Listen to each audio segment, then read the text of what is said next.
कहते हैं कि अगर स्टार्ट अच्छी हो तो पूरी जर्नी अच्छी होती है। तो उसी तरह अगर स्टॉक मार्केट में फर्स्ट शेयर जिसमें हम इन्वेस्ट करें वो अच्छा रिटर्न दे हमें, तो और इन्वेस्टमेंट करने की इच्छा होती है हमें और मोटिवेशन मिलता है। स्टॉक मार्केट में याद रहने वाला पल मतलब वो होता है जब हम अपने लाइफ की पहली इन्वेस्टमेंट करते हैं, पहली बार कोई शेयर खरीदते हैं। मुझे आज भी अच्छे से याद है जब मैंने पहली बार स्टॉक मार्केट में शेयर खरीदा था, तब मैं कितनी डरी हुई थी एंड कितनी नर्वस भी थी। एंड ऐसे में जैसे कि मैं एक बिगनर थी तो मुझे बहुत सारे शेयर्स अच्छे लगे थे एंड लगा ये लूँ कि वो शेयर लूँ, फुल ऑन कंफ्यूज थी मैं। आप में से भी अगर बहुत जनों ने पहले स्टॉक मार्केट में इन्वेस्ट किया होगा तो उन्हें ज़रूर आइडिया होगी कि कितनी नर्वसनेस होती है, कितना डर लगता है जब हम हमारा पहला इन्वेस्टमेंट करते हैं।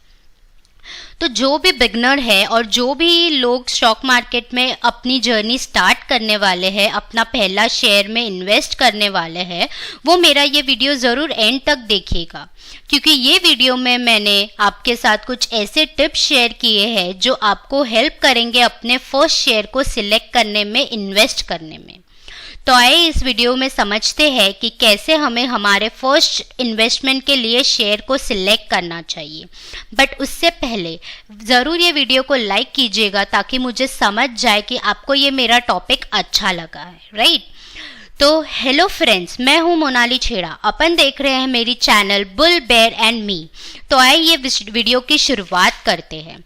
स्टॉक मार्केट में इन्वेस्ट करने से पहले हमें हमेशा ये डिसाइड करना होता है कि हम कौन से टाइप के इन्वेस्टर बनना चाहते हैं, मतलब हम कैसी इन्वेस्टमेंट करना चाहते हैं। तो आइए देखें क्या टाइप्स है इन्वेस्टर के। इन्वेस्टर के मेनली 3 टाइप्स होते हैं, जैसे कि dividend investor, value investor and growth investor. तो आइए देखते हैं क्या है ये डिविडेंड इन्वेस्टर। डिविडेंड इन्वेस्टर वो होता है जो buy stocks at continue to pay dividend at regular intervals based on how many shares you own.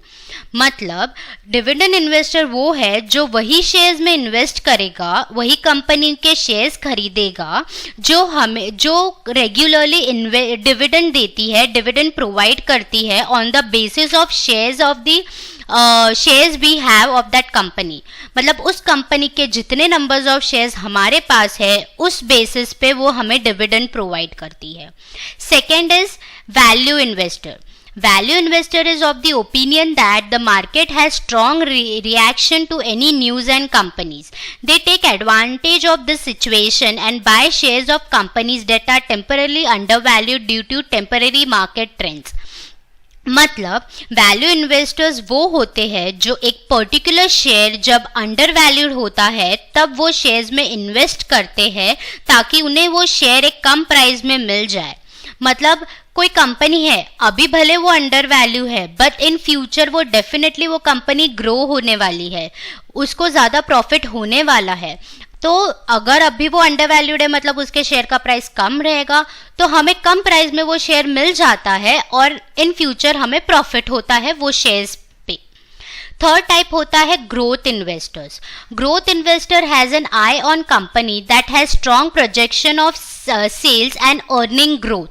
मतलब ग्रोथ इन्वेस्टर्स वो होते हैं जो कंपनी पे फुल ध्यान से स्टडी करते हैं एंड जब वो ग्रो कर रही होती है उसके शेयर्स अच्छे लगते हैं एंड अच्छा प्रॉफिट करती है, अच्छा सेल्स है उस कंपनी का, तब वो इन्वेस्टर्स उस कंपनी के शेयर्स में इन्वेस्ट करते हैं एंड वो शेयर्स खरीद के रख देते हैं। चलिए अब देखते हैं कि कैसे हमें अपना फर्स्ट स्टॉक सिलेक्ट करके शेयर में इन्वेस्ट करना चाहिए। बट उसके पहले शेयर्स में इन्वेस्ट करने के लिए हमें किन चीज़ों की ज़रूरत होती है? एक demat and a trading account. तो नीचे डिस्क्रिप्शन बॉक्स में एक इंडियाज़ बेस्ट ब्रोकर की लिंक दी गई है, तो जल्दी से उस पर क्लिक कीजिए और इंडियाज़ बेस्ट ब्रोकर के पास अपना demat and a trading account जल्द से जल्द ओपन करवा लीजिए।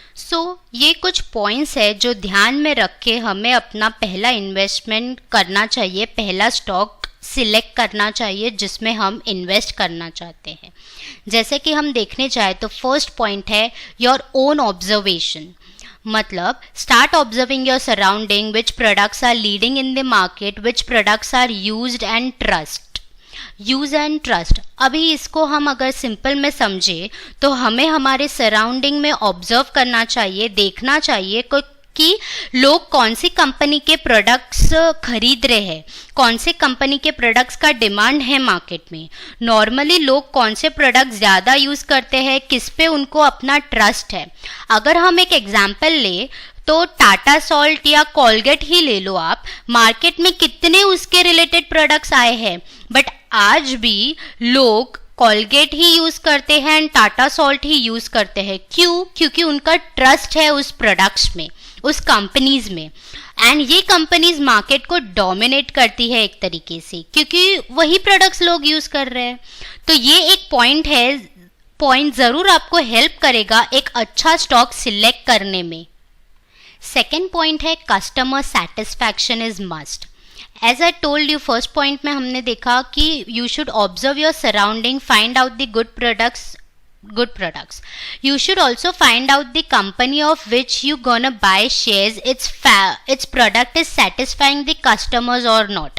मतलब अगर हम एक पर्टिकुलर कंपनी के प्रोडक्ट्स यूज कर रहे हैं तो वो हमें कितना सेटिस्फाई करती है।